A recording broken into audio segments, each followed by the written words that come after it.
Olá, meus amigos, eu sou Alexandre Costa, em Personagem da Bíblia, e dando continuidade ao nosso personagem Paulo, estamos no capítulo. E chegando a Damasco, Saulo saberia que havia sido escolhido para levar o nome do Senhor entre os gentios. Atos, capítulo 9, versículo 15. Esse acontecimento foi tão importante e revolucionário que 3 relatos detalhados são fornecidos no livro de Atos. Atos capítulo 9, versículo 1 ao 19, Atos capítulo 22, do versículo 1 ao 21 e Atos capítulo 26, do versículo 1 ao 23.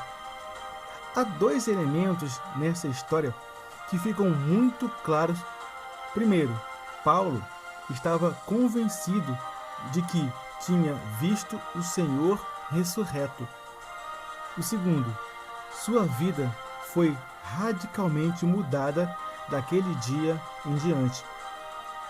A base da afirmação do seu apostolado reside naquela experiência. Ele insistiu nisso algumas vezes. 1 Coríntios capítulo 9, versículo 1, 1 Coríntios capítulo 15, versículo 8 ao 15, Gálatas capítulo 1, versículo 15 a 17, Atos capítulo 9, do versículo 3 ao 8. Visto que ele não era um dos 12 discípulos, esse chamado visível do Senhor no caminho de Damasco lhe era insubstituível. A partir daquele momento, Paulo não desperdiçou tempo na sua vida como cristão. Imediatamente, ele começou a proclamar a sua nova fé em Jesus, com o mesmo vigor que antes usara para defender a lei. A mudança foi evidenciada pela mensagem que Paulo começou a pregar nas sinagogas de Damasco. Sua mensagem era: Jesus é Filho de Deus. Atos capítulo 9, versículo 20. Agora sua fé era provar que aquele era o Cristo. Atos capítulo 9, versículo 22. Após a experiência de conversão, a vida de Paulo pôde ser dividida em 4 períodos gerais. O primeiro, os anos relativamente silenciosos. O segundo, o trabalho em Antioquia. O terceiro, as viagens missionárias. E o quarto, as prisões. Os anos silenciosos de Paulo. Nós só conseguiremos perceber a dimensão desses anos por causa da carta de Paulo aos Gálatas. Gálatas capítulo 1, versículo 15, capítulo 2, versículo 5. Nesse texto, Paulo diz: se passaram 14 anos. Gálatas capítulo 2, versículo 1. Desde a sua conversão, no ano 35 depois de Cristo, até um retorno dele a Jerusalém, que ocorreu junto com Tito, provavelmente para o Concílio de Jerusalém, no ano 49 depois de Cristo.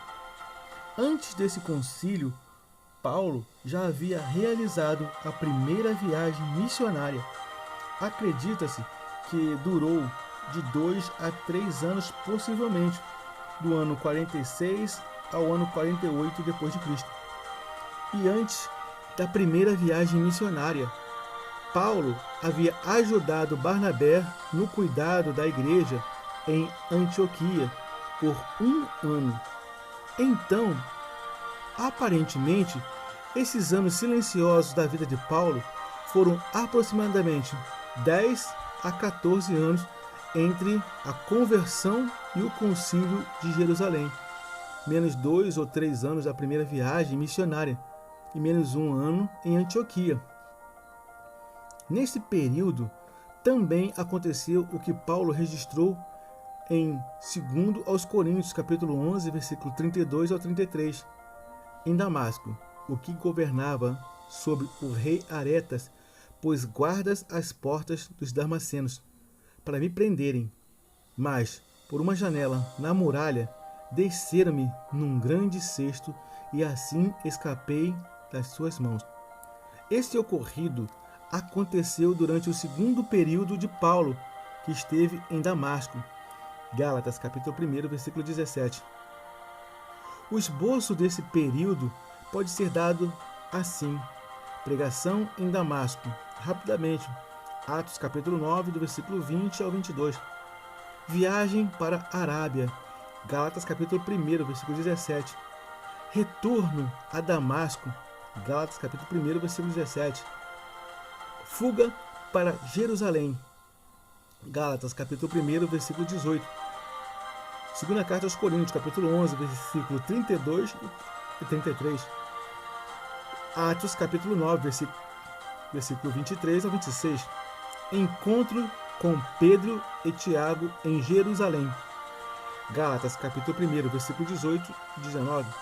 Retorno à Síria e Cilícia. Gálatas, capítulo 1, versículo 21 ao 24. E Atos, capítulo 9, versículo 30.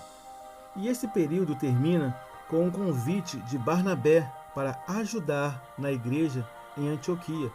Atos, capítulo 11, versículo 20 ao 26.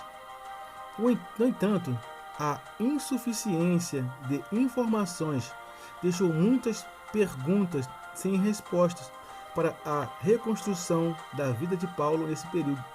Onde era a Arábia? E o que ele fazia por lá? Por que ele se retirou por tanto tempo antes de começar seu ministério público? E além disso, por que ele estava continuamente fugindo? Uma coisa sabemos: os anos silenciosos não foram anos de repouso ou inativos. As indicações sugerem que nesse período Paulo esteve pregando e ensinando, e ainda que sem nenhuma evidência pública. O trabalho de Paulo em Antioquia. Enquanto Paulo estava em Tarso, o evangelho havia se difundido em Jerusalém e Antioquia, na Síria. Atos capítulo 11, versículo 19 a 21. Barnabé foi enviado para ver o que estava acontecendo ali e foi usado por Deus como um instrumento para aumentar o número de convertidos. Mas quando o trabalho ficou grande demais, ele partiu para Tarso para buscar Saulo. Atos capítulo 11, versículo 25. Os dois juntos trabalharam em Antioquia por um ano inteiro. E em Antioquia foram os discípulos pela primeira vez chamados de cristãos. Atos capítulo 11, versículo 26. Até então, os cristãos eram chamados de membros do caminho.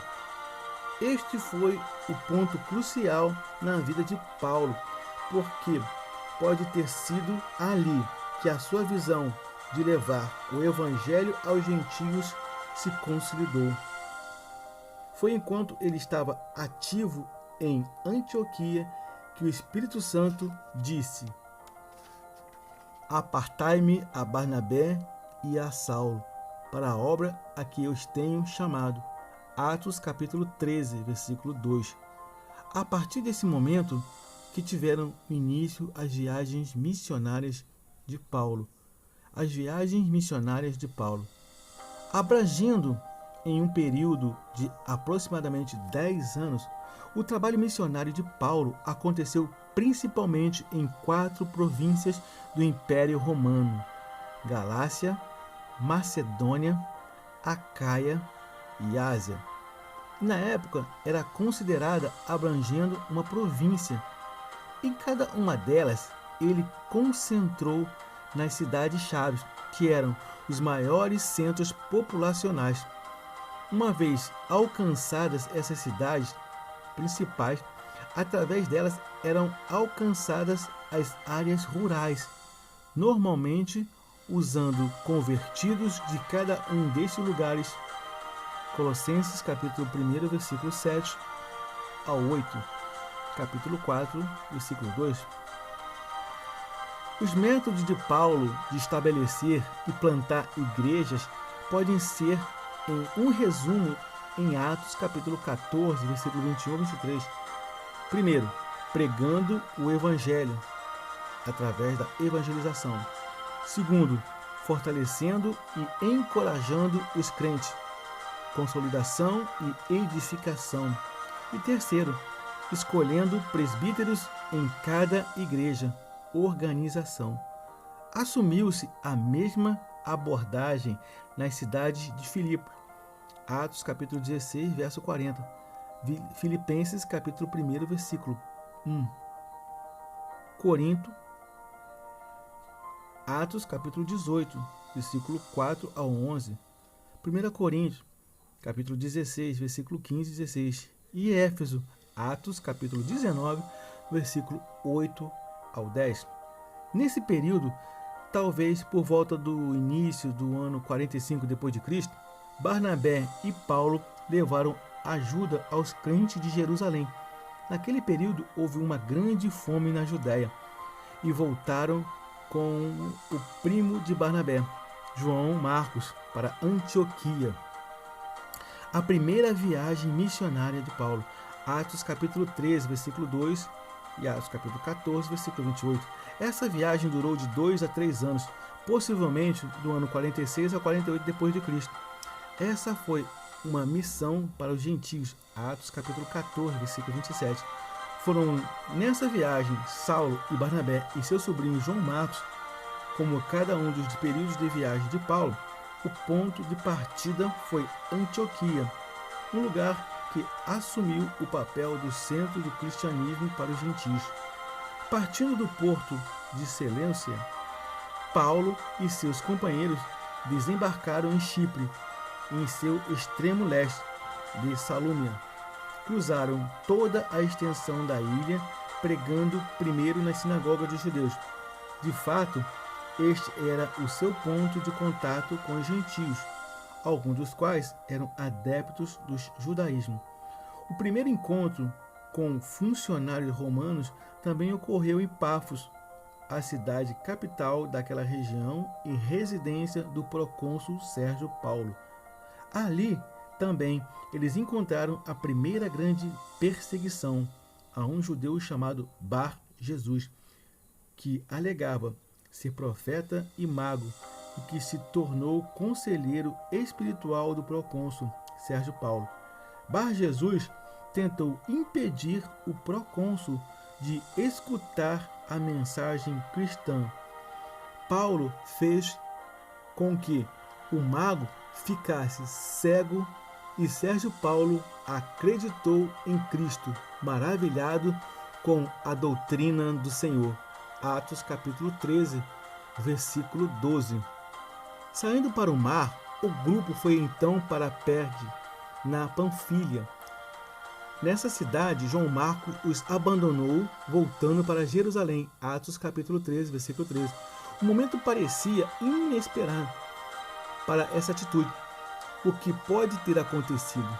Ele havia se ofendido ou apenas estava com saudade de casa? Não sabemos o certo. É que este período marcou o momento em que Paulo se tornou o líder da expedição missionária. Até então se falava sobre Barnabé e Paulo, e a partir desse momento se fala Paulo e seus companheiros. Atos capítulo 13, versículo 7 ao 13.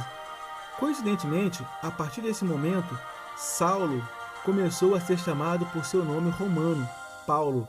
Ele provavelmente achou que usar seu nome romano seria mais adequado para se movimentar entre os gentios no mundo romano.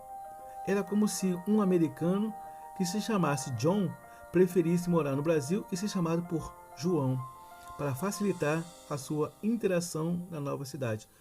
Bom, meus amigos, aqui nós concluímos a primeira parte do capítulo 2 sobre o personagem Paulo. Espero que nos encontremos na próxima vez. Shalom, shalom. Até a próxima em Personagens da Bíblia de A a Z. Graça e paz a todos.